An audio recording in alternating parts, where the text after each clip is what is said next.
अस्सलाम वालेकुम नाजरीन, मैं हूं शेख मज़हर। आप देख रहे हैं SSA के न्यूज़।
आज एक जो बीमारी सारे दुनिया के अंदर फैल चुकी है, शहर हैदराबाद के अंदर ख़ुसूसकर पुराने शहर के इन इलाक़ों में भी ये वबा तेज़ी के साथ फैल रही है।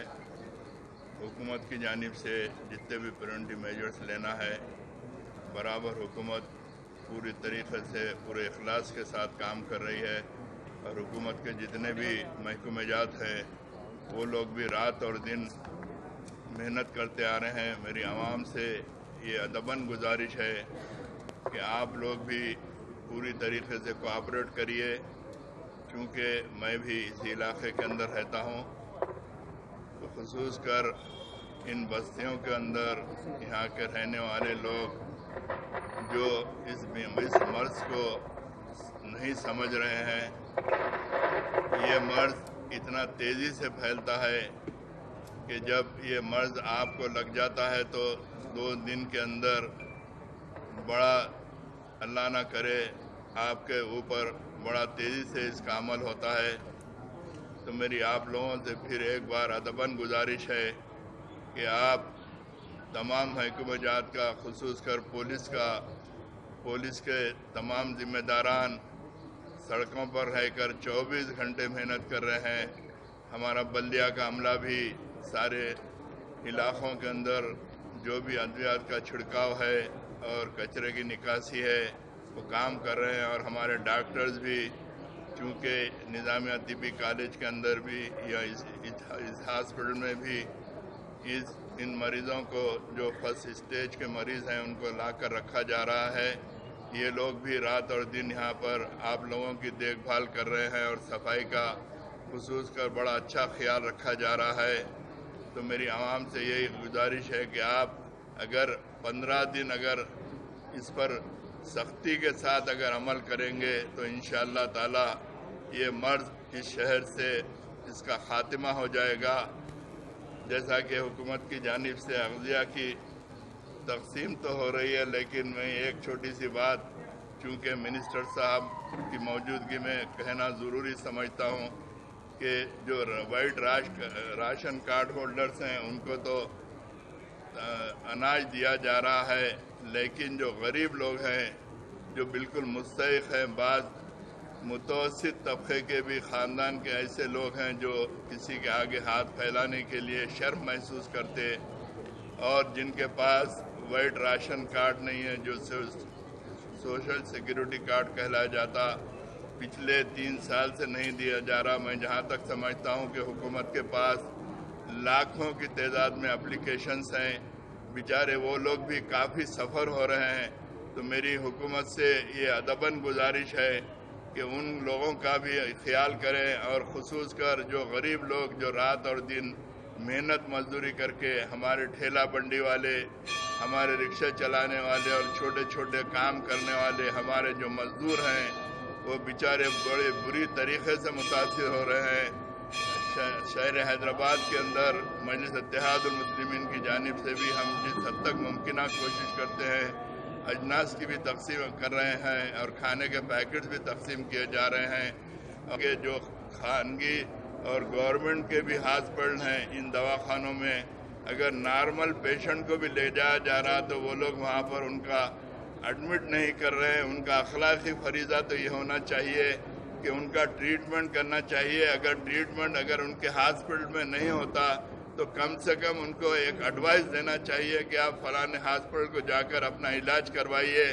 गेटों से ही उनके जो भी सिक्योरिटी के जो भी स्टाफ है गेटों के पास से ही उन मरीजों को वहाँ से बढ़ा दे रहे हैं। चूँकि सुबह से शाम तक इस किस्म के हज़ारों कंप्लेंट्स आ रहे हैं और मेरी पुलिस से अदबन गुजारिश है कि आप लोग जो गाड़ियों को रोक रहे हैं बड़ा अच्छा काम कर रहे हैं। मैं उसकी कोई तायद नहीं करता कि मैं बल्कि खुल के बोलना चाहता हूं कि आप बिल्कुल उनके साथ सख्ती से अमल करिए, लेकिन जो मुस्तहिक़ लोग हैं, जो गरीब लोग हैं, आप उनको थोड़ा सा कंसिडर करिए। चूँकि गरीब लोग अपनी ज़रूरियात के लिए जो लेडीज़ को बिठा के निकल रहे हैं, आप 2 आदमी का लुज़ुम तो लगाए, बड़ी अच्छी बात है, लेकिन आप ये भी महसूस करिए कि वो लोग किस मकसद से अपने घर के बाहर निकल रहे हैं।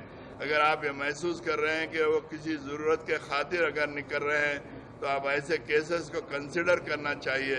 फिर एक बार मेरी हुकूमत से ये गुजारिश है कि आप उस पुराने शहर के अंदर अजनास की तकसीम के अलावा भी इससे हटकर आप अगर कोई रकमी अगर मंजूरी देकर इन गरीब मुस्तहिक़ीन को अगर मदद करें तो बड़ा अच्छा होगा। शुक्रिया। खुदा। అందరికీ నమస్కారం. ఈ కరోనా వైరస్ మరి ప్రపంచాన్ని కుదిపేస్తున్నటువంటి తరుణంలో ఈ సౌత్ జోన్కు సంబంధించి అధికారులందరూ ఇక్కడ మీకు పోలీస్ డిపార్ట్మెంట్ కానివ్వండి, law and order, traffic, GHMC, water works కానివ్వండి, ఎలక్ట్రిసిటీ డిపార్ట్మెంట్, యునాని హాస్పిటల్, అన్ని డిపార్ట్మెంట్ల అధికారులు మరి రెగ్యులర్గా మార్నింగ్ ఈవినింగ్ మానిటర్ చేస్తూ ఈ కంటైన్మెంట్లు కూడా దగ్గర దగ్గర ఒక 55-57 ప్రాంతాలలో చేస్తే ఒక 2 డిలీట్ చేసిన దాంట్లోకి అంటే ఆ ప్రాబ్లం అంతా సార్లు ముంతాజ్ తీసుకున్నప్పుడు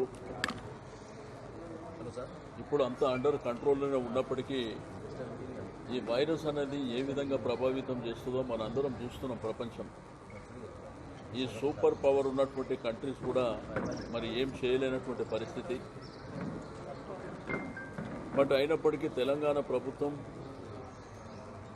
మరి డే 1 రోజు నుంచే తీసుకోవాల్సినటువంటి ప్రికాషన్స్ కానీ ప్రివెంటివ్ మేజర్స్ కానీ అన్ని జాగ్రత్తలు తీసుకొని ముందుకెళ్తున్నాం. దీంట్లో మా ఎమ్మెల్యేస్ అదేవిధంగా మన కార్పొరేటర్లు రాజకీయాలకు అతీతంగా అందరూ కూడా కోఆపరేట్ చేస్తున్నారు. ఎందుకంటే ఈ పరిస్థితి లోపల మనం లాక్డౌన్ చేసినప్పుడు ప్రజలలో అవేర్నెస్ రావడం, అందరూ కూడా మరి ప్రభుత్వం చెప్పిన ప్రకారం, మన ముఖ్యమంత్రి గారు చెప్పిన ప్రకారం దీన్ని డెఫినెట్గా పాటించవలసినటువంటి అవసరం ఉన్నది. పాటిస్తున్నారు కూడా. 96-97% ఆ ఇబ్బందులు లేవు. బట్ తీసుకోవాల్సినటువంటి ప్రికాషన్స్ కూడా అన్ని జాగ్రత్తలు తీసుకుంటున్నాం. ఎవరికి ఏ ఇబ్బందులు లేకుండా ఒకవైపున ల్యాండ్ ఆర్డర్ కానివ్వండి, same time medical and health కానివ్వండి, యునాని హాస్పిటల్ కానివ్వండి, ఎలక్ట్రిసిటీ వాటర్ వర్క్స్, అదేవిధంగా జిహెచ్ఎంసీ పారిశుద్ధ కార్మికులు కానివ్వండి, ఇవన్నీ ప్రికాషన్స్ తీసుకుంటున్నాం. అయితే నేను అందరికీ కూడా రిక్వెస్ట్ చేసేది ఒకటే, కొన్ని రోజులు కోఆపరేట్ చేయవలసినటువంటి అవసరం ఉన్నది. కొన్ని రోజులు కోఆపరేట్ చేస్తే డెఫినెట్గా మనం అది ఓవర్కమ్ అయిపోయి తిరిగి మళ్ళా యథావిధిగా మన కార్యకలాపాలు కొనసాగించవచ్చు. దీంట్లో చాలామంది బేరోజ్గార్, వాళ్ళందరికీ ఇబ్బందులు అవుతున్నాయి. అంటే డైలీ కూడా చాలామంది ఇక్కడ వ్యాపారం చేసుకునే వాళ్ళు కూడా ఉంటారు. అయినప్పటికీ కొన్ని తప్పనిసరి పరిస్థితులు కాబట్టి దయచేసి అందరూ కూడా కోఆపరేట్ చేయాలని చెప్పి నేను ఈ సందర్భంగా తెలియజేస్తా ఉన్నాను. మీకు ఓల్డ్ సిటీలో మా ఎమ్మెల్యేస్, మా ఎంపీ గారు కూడా ఉన్నారు. ఏదైనా కానీ వాళ్ళు రెగ్యులర్గా కూడా మాట్లాడుతున్నారు అధికారులతోని. రెండోది యునాని హాస్పిటల్లో కూడా దగ్గర దగ్గర 350 మందికి మరి ట్రీట్మెంట్ ఇచ్చేటువంటి అవకాశం ఉంది. ఇప్పటికే 270 మంది అక్కడ ఉన్నారని చెప్పి మన డాక్టర్స్ చెప్పారు. కాబట్టి దయచేసి ఈ విషయంలో అందరూ కూడా మరోసారి కోఆపరేట్ చేయాలని కోరుతాం.